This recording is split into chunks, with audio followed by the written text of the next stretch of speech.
Donald Trump has one underrated advantage in the 2024 election. Many Republicans think Donald Trump is unelectable now. They have solid evidence. Only about a third of Americans view the former president favorably. Voters and journalists now treat him as old news.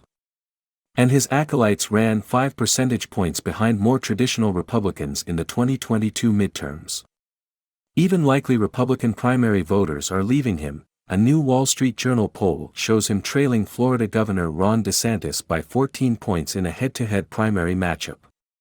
But Trump has an ace up his sleeve if an electability debate emerges in the GOP primaries, the Electoral College. Trump has proven that he can win 270 electoral votes even when Democrats win the popular vote.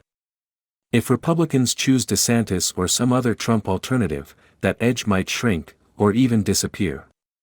Trump has a 3-point Electoral College advantage. That makes him electable.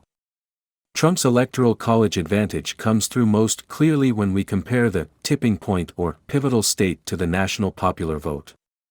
In 2016, Wisconsin was the tipping point state. That is, if every state was lined up from Trump's best to his worst, Wisconsin was the state that got him past the 270 electoral votes and into the White House. Trump took Wisconsin by 1 percentage point while losing the national popular vote by 2 percentage points, adding up to an Electoral College advantage of about 3 points. In 2020, Trump again had a 3-point advantage. He lost the popular vote to Joe Biden by 4.5 points while losing Pennsylvania, that year's pivotal state, by only about 1 point. In historical terms, that's a strong advantage. In most elections, the Electoral College bias doesn't matter. The results in the key state only slightly differ from the national popular vote margin, and the popular vote winner takes the White House. But Trump's Electoral College edge let him stay competitive even as he lost the popular vote by millions. Moreover, Trump's advantage might be durable. Unlike George W. Bush, the last president to win the presidency and lose the popular vote, Trump held on to his advantage across 2 elections. He's universally known. And his voters have been loyal to him. Many of his 2016 supporters were new GOP converts who didn't turn out for the GOP in 2018, and a chunk of his 2020 supporters hadn't recently turned out for any other politician. If Trump were to maintain his Electoral College edge, he could stay competitive in 2024 even if his opponent pulled ahead by millions in the national vote. That's a powerful advantage. When Trump is off the ballot, the GOP loses its Electoral College edge.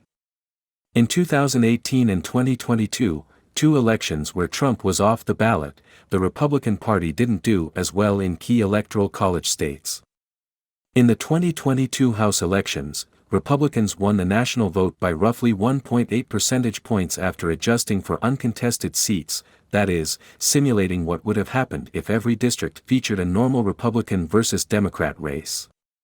But in Wisconsin, the pivotal state in both 2016 and 2020, the GOP won the adjusted House vote by 2.8 percentage points, that is, simulating what would have happened if every district featured a normal Republican versus Democrat race using the procedure described here. The House vote, even after adjusting for uncontested seats, isn't perfectly comparable to the presidential vote. But it's the closest substitute we have. And when Trump was off the ballot in 2022, the House Republicans beat their popular vote margin by about a point in the key swing states. That's a steep decline from Trump's 3-point edge. Purple state Senate and gubernatorial races told a similar story. The GOP won the national vote by 2 to 3 points in 2022. If the swing states were reliably biased in favor of all GOP candidates, they would likely have built a winning record in key races for Senate and governor. Instead, Republicans only went 6 for 14 in swing states while winning the national vote.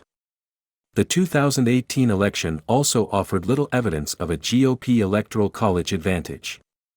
According to Nate Silver's postmortem of that midterms results, House Democrats had the edge in the pivotal swing states. And, without Trump on the ballot, Republicans struggled in Pennsylvania, Michigan, and other key states. Put simply, when Trump has been on the ballot, the GOP has had an edge in the most important Electoral College states. When he's gone, that extra boost has disappeared. GOP primary voters might know this and still decide against nominating Trump for president for a third time in a row. They might believe that DeSantis, Virginia Governor Glenn Youngkin or some other Republican can win the popular vote and the presidency, without an added advantage in Midwestern swing states.